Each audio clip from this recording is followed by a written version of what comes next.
Hello everyone, this is Pooja Sharma from Pooja Sharma classes. उम्मीद करती हूँ आप सब अच्छे होंगे। तो आज हम डिस्कस करेंगे आपके साथ जो आपके पक्षियों के घोंसले होते हैं इनके बारे में पढ़ेंगे। तो समझते हैं, सीटेट के एग्ज़ाम में यहाँ से आपका एक क्वेश्चन बनता है। तो आपको इन पक्षियों के घोंसले हैं इनको आपको समझना है। एक क्वेश्चन यहाँ से आपका फिक्स है। तो स्टार्ट करते हैं, समझते हैं। मैंने प्रैक्टिस के लिए प्रीवियस ईयर क्वेश्चन पेपर्स को करा ही दिया है, आप देख सकते हैं प्लेलिस्ट में जा कर के, और मैं लिंक आपको नीचे डिस्क्रिप्शन बॉक्स में दे दूंगी। तो मैंने आपको प्रीवियस ईयर क्वेश्चन पेपर कराए हैं, वहाँ से आपके जो जो आपके रिपीट होके आते हैं क्वेश्चंस उनको मैंने करा दिया है, तो आप देख सकते हैं। तो समझते हैं पक्षियों के घोंसलों के बारे में थोड़ा सा। तो यहाँ से समझते हैं कि जो रॉबिन बर्ड होता है यह क्या होता है, इसके बारे में समझते हैं। जो आपका रॉबिन बर्ड होता है इसको हम हिंदी में क्या बोलते हैं, इसको हम फलचिड़ी बोलते हैं। रॉबिन बर्ड को हिंदी में हम क्या बोलते हैं, फलचिड़ी बोलते हैं। इसके बारे में समझते हैं, इसकी क्या क्या विशेषताएं होती हैं। तो यह जो रॉबिन बर्ड होता है आपका, यह पत्थरों के बीच में क्या करता है, एक घोंसला बनाता है। कहाँ बनाता है, पत्थरों के बीच में एक घोंसला बनाता है जो आपका रॉबिन बर्ड होता है। आगे समझते हैं, जैसे टहनी, जड़ें, ऊन, बाल, रुई आदि से क्या करता है, यह अपने घोंसले को बनाता है, इनसे बुनता है अपने घोंसले को। किन चीज़ों से, जो आपकी टहनी होती हैं और जड़ें होती हैं, ऊन होती है, बाल होते हैं और रुई होती है, इन चीज़ों से क्या करता है, यह घोंसले को बुनता है। और यह जो घोंसला बनाता है कहाँ पे बनाता है, तो रॉबिन बर्ड है यह आपका पत्थरों के बीच में अपना घोंसला बनाता है। यहाँ तक बात समझ में आई आपकी। जो रॉबिन बर्ड होता है इसको हम फलचिड़ी बोलते हैं, और यह पत्थरों के बीच में एक अपना घोंसला बनाता है। घोंसला किससे बनाता है, तो टहनी, जड़ें, ऊन, बाल और रुई, इन चीज़ों से यह अपने घोंसले को बुनता है। आगे समझते हैं। आपको वीडियो पसंद आती है तो वीडियो को लाइक कर देना, और चैनल को सब्सक्राइब नहीं किया है तो चैनल को सब्सक्राइब कर लेना। समझते हैं डव बर्ड के बारे में। जो आपका डव बर्ड होता है इसको हम क्या बोलते हैं, इसको हम बोलते हैं फाख्ता पक्षी। डव बर्ड को क्या बोलते हैं, फाख्ता पक्षी बोलते हैं। इसके बारे में समझते हैं थोड़ा सा, कि जो फैक्टस के कांटों के बीच में या मेहंदी की मेड़ के बीच में यह अपना क्या करती है, घोंसला बनाती है। जो आपकी डव बर्ड होती है, फाख्ता पक्षी होती है, यह कहाँ पे बनाती है अपना घोंसला, यह फैक्टस के कांटों के बीच में, फैक्टस के कांटों के बीच में और मेहंदी के पेड़ की जो मेड़ होती है वहाँ पे अपना क्या करती है, घोंसला बनाती है। कौन बनाती है, डव बर्ड होती है यह मेहंदी की मेड़ के बीच में और फैक्टस के कांटों के बीच में यह अपना घोंसला बनाती हैं। आगे समझते हैं।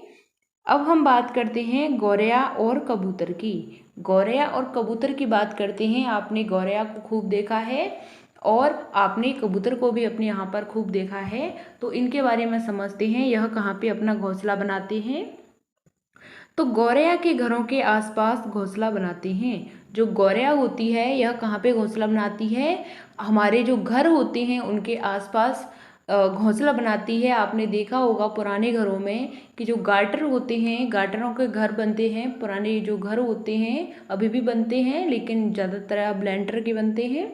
जो आपके जो पुराने घर होते हैं गाटरों वाले, उस पर जो गौरैया पक्षी है वहाँ पे क्या करती है, अपना घोंसला बनाती है। कहाँ पे बनाती है, जो आपके गाटर होते हैं उन पे अपना घोंसला बनाती है पुराने घरों में। आगे समझते हैं, कबूतर पुराने घरों में खंडरों में रहते हैं।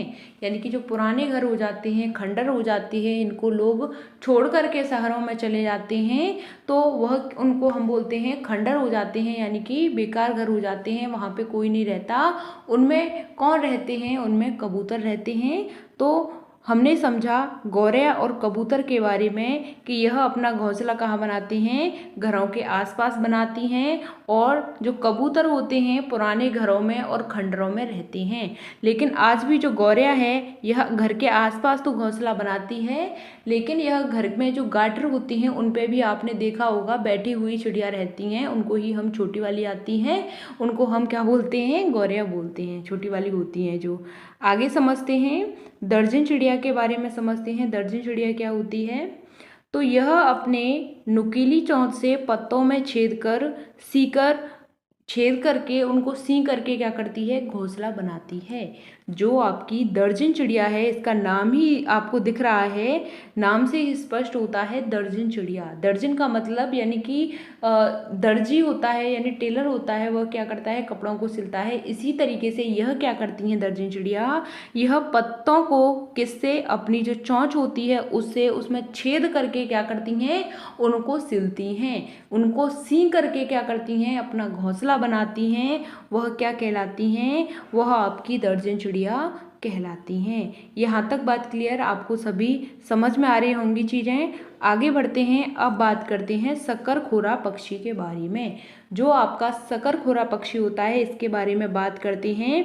तो यह एक पीढ़िया झाड़ी की शाखा पर लटकता हुआ घोंसला बनाती हैं। क्या बनाती हैं, झाड़ी की शाखा पर लटकता हुआ एक घोंसला बनाती हैं। इसमें रुई, सूखे पत्ते और कपड़ों के क्या होते हैं, चीथड़े होते हैं। आपने देखा होगा जब आप छोटे थे तब स्कूल में जाते थे पढ़ने के लिए, तो रास्ते में बहुत सारे पेड़ पड़ते होंगे से, पहले तो पैदल जाते थे पढ़ने के लिए विद्यालय में। तो क्या होता था, वहाँ पे जो पेड़ होते थे, तो उनमें वहाँ पे आपने देखा होगा पेड़ों पे लटकते हुए जो घोंसले देखे होंगे, उनको कौन बनाते हैं, उनको शकरखोरा पक्षी बनाते हैं। कौन बनाते हैं, लटकते हुए पेड़ों पे घोंसले देखे होंगे आप सभी ने, तो उनको कौन बनाते हैं, उनको शकरखोरा पक्षी बनाते हैं। यहाँ तक बात क्लियर। आगे बढ़ते हैं, अब बात करते हैं बीवर पक्षी के बारे में। जो बीवर पक्षी होता है इसके बारे में समझते हैं। तो बीवर पक्षी है, यह घोंसला बनाता है और जो मादा होती है उसी घोंसले को क्या करती है, उसी घोंसले को चुनती है। जो कौन बनाता है, जो बीवर पक्षी बनाता है। यानी कि बीवर पक्षी होता है वह नर पक्षी होता है और उसी घोंसले को जो मादा जो पक्षी होती है उसी घोंसले को क्या करती है, उसी घोंसले को चुनती है। क्या नाम है इसका, बीवर पक्षी। यहाँ तक बात क्लियर। आगे समझते हैं, बगुला पक्षी के बारे में बात करते हैं। आपने देखा होगा खेतों में बहुत ज़्यादा जब खेत की जुताई होती है तब यह बगुला आ जाते हैं और क्या करते हैं, यह कीटों को खाते हैं।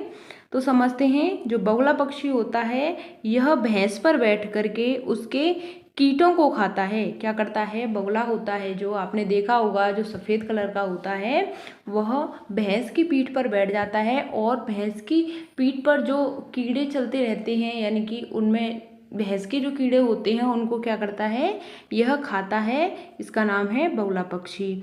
आगे समझते हैं कि भैंस के कीड़ों से छुटकारा मिलता है। यानी कि भैंस को क्या मिल जाता है, जब बगुला कीड़ों को खा जाता है तो भैंस को छुटकारा मिल जाता है और बगुले को क्या मिल जाता है, भोजन मिल जाता है।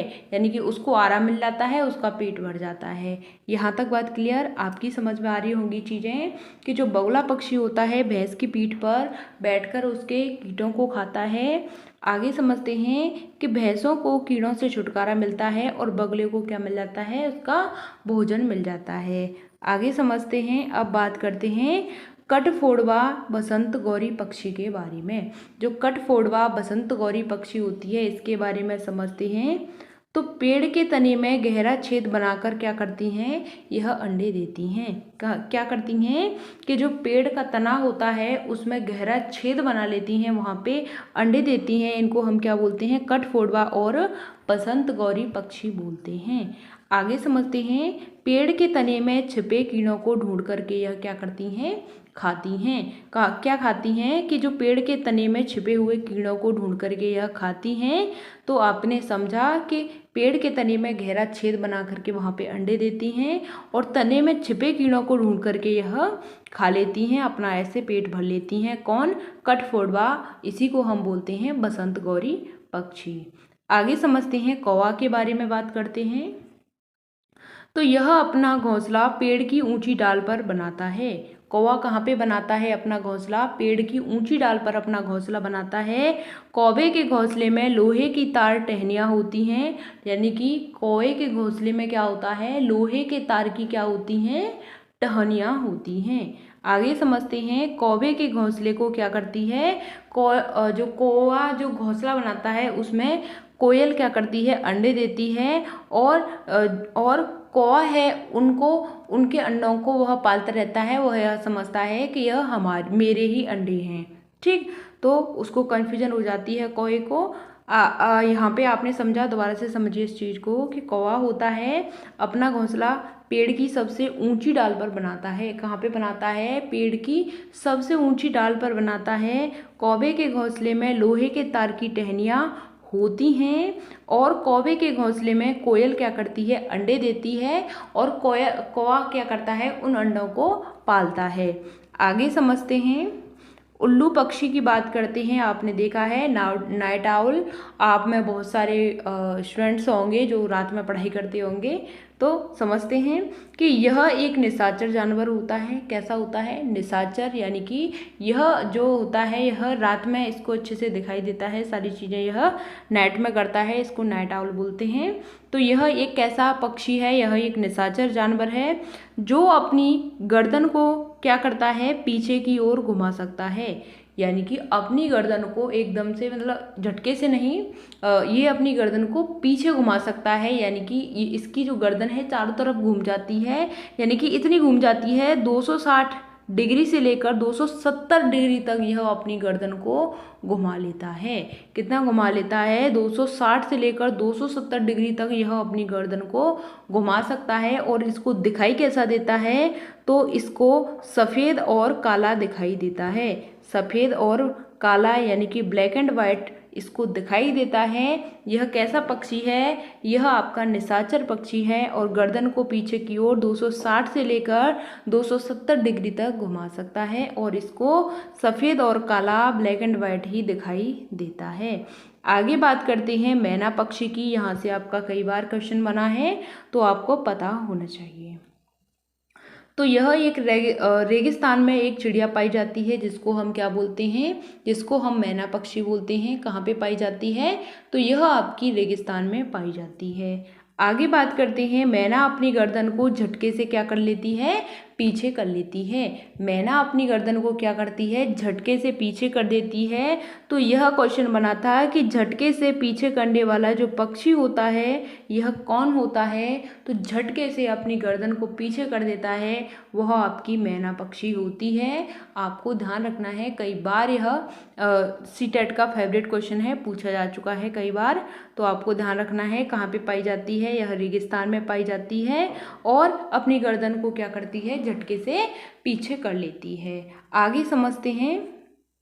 अब हमने यहाँ से पक्षियों से संबंधित कुछ महत्वपूर्ण पॉइंट लिए हैं, महत्वपूर्ण फैक्ट हैं, इंपॉर्टेंट फैक्ट्स हैं, तो आप इनको समझिए जो कि एग्जाम की दृष्टि से महत्वपूर्ण हैं। तो जो पक्षियों के पंख होते हैं उड़ने, सर्दी गर्मी से बचने हेतु क्या होते हैं? रूपांतरित होते रहते हैं। क्या जो पक्षियों के पंख होते हैं सर्दी से, गर्मी से, इन चीज़ों से बचने के लिए क्या होते रहते हैं? रूपांतरित होते रहते हैं। आपको पता होना चाहिए। आगे बात करते हैं। जो पक्षियों की चोंच होती है इसमें क्या होते हैं? जो दांत होते हैं बिल्कुल दांत नहीं होते हैं। जो पक्षियों की चोंच होती हैं उसमें दांत नहीं होते हैं, आपको पता होना चाहिए। आगे समझते हैं कि जो पक्षियों के हृदय में क्या होते हैं? 4 कॉस्ट होते हैं। पक्षियों के हृदय में क्या होते हैं? 4 कॉस्ट होते हैं। आगे बात करते हैं कि जो कीवी, पेंगुइन, रिया और जो शतुरमुर्ग होते हैं यह उड़ते नहीं हैं, यानी कि यह ना उड़ने वाले पक्षी होते हैं। आपको पता होना चाहिए। जो कीवी होती है, पेंगुइन होती है, रिया होती है, शतुरमुर्ग होता है, यह ना उड़ने वाले पक्षी होते हैं। आगे समझते हैं। पक्षी केवल अंडे देने के लिए क्या करते हैं? अंडे देने के लिए यह अप्रैल के महीने में क्या करते हैं? अंडे देते हैं, यानी कि अंडे देने हेतु अंडे बनाते हैं। तो कब बनाते हैं? यह अप्रैल के महीने में बनाते हैं। आगे समझते हैं कि पक्षियों की हड्डी क्या होती हैं? खोखली होती हैं तथा हवा इसमें भरी हुई होती है। जो पक्षियों की हड्डी होती हैं वह खोखली होती हैं और इनमें हवा भरी हुई होती हैं। आगे समझते हैं कि जो पक्षी होता है एक ही समय में दो आँखों से दो अलग अलग चीज़ों को देख सकते हैं। यह मोस्ट इम्पोर्टेंट फैक्ट है, आपको पता होना चाहिए कि पक्षी एक ही समय में दो आँखों से अलग अलग चीज़ों को क्या कर सकता है, देख सकता है। यानी कि एक ही समय में अपनी दोनों आँखों से, अपनी दोनों आँख से दोनों चीज़ों को अलग अलग तरीके से देख सकता है। इधर को भी देख सकता है और उधर को भी देख सकता है।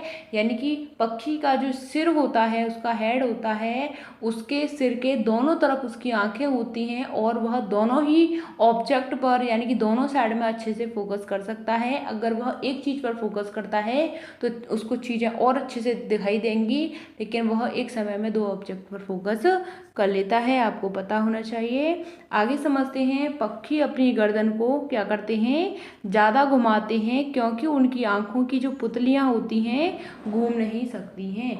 पक्षियों की जो आँखों की पुतलियाँ होती हैं वह बिल्कुल भी घूम नहीं सकती हैं, तो वह अपनी गर्दन को ज़्यादा घुमाते रहते हैं। आगे समझते हैं कि चीलबाज गिद्ध हमसे क्या करते हैं, 4 गुना दूरी तक देख सकते हैं। 4 गुना ज़्यादा दूर तक पक्षी होते हैं, चीलबाज गिद्ध होते हैं। यह तीनों पक्षी बहुत ही, इनकी जो निगाह होती है हमसे 4 गुना ज़्यादा होती है। हमसे चीज़ें हमें थोड़ी सी दूर पे दिखाई देंगी, लेकिन यह 4 गुना की उससे देख सकते हैं। यानी कि 4 गुना इनकी जो देखने की जो नज़रिया है बहुत ही तेज है। आगे समझते हैं कि रात में जागने वाले जानवरों को चीज़ें क्या दिखाई देती हैं, काली और सफ़ेद दिखाई देती हैं। इनकी जो रात में जगते हैं, इनकी जो इनको दिखाई देता है वह ब्लैक एंड वाइट दिखाई देता है। ब्लैक एंड वाइट दिखाई देता है, इनको कलरफुल ज़्यादा दिखाई नहीं देता है। लेकिन कुछ पक्षी होते हैं जो दिन में जगते हैं, जो पक्षी दिन में जगते हैं उनको थोड़ा सा कलर दिखाई देते हैं। लेकिन जो निशाचर पक्षी होते हैं, जैसे आपका उल्लू हो गया, चमगादड़ हो गई, इनको क्या दिखाई देता है, इनको काली और सफ़ेद चीज़ें दिखाई देती हैं। आगे समझते हैं, इनकी दुनिया रंगीन नहीं होती है। पर्यावरण का जो सफाई कर्मी होता है कौन होता है, पर्यावरण का सफाई कर्मी गिद्ध होता है। यहाँ तक बात क्लियर। मैंने पक्षियों से संबंधित आपको क्वेश्चन करा दिए हैं, आपको अच्छे से समझना है। इससे पहले की वीडियो में मैंने घरों के बारे में बताया था, वहाँ से भी आपके क्वेश्चन बनते हैं, तो आपको उस वीडियो को देख लेना है। तो मिलते हैं फिर आपको आगे की नेक्स्ट वीडियो में। अगर आपका कोई भी डाउट होता है तो हमसे आप कमेंट के माध्यम से पूछ लिया करो, हम आपको आपका आंसर ज़रूर करेंगे। तो थैंक्स फॉर वॉचिंग। जय हिंद, वंदे मातरम।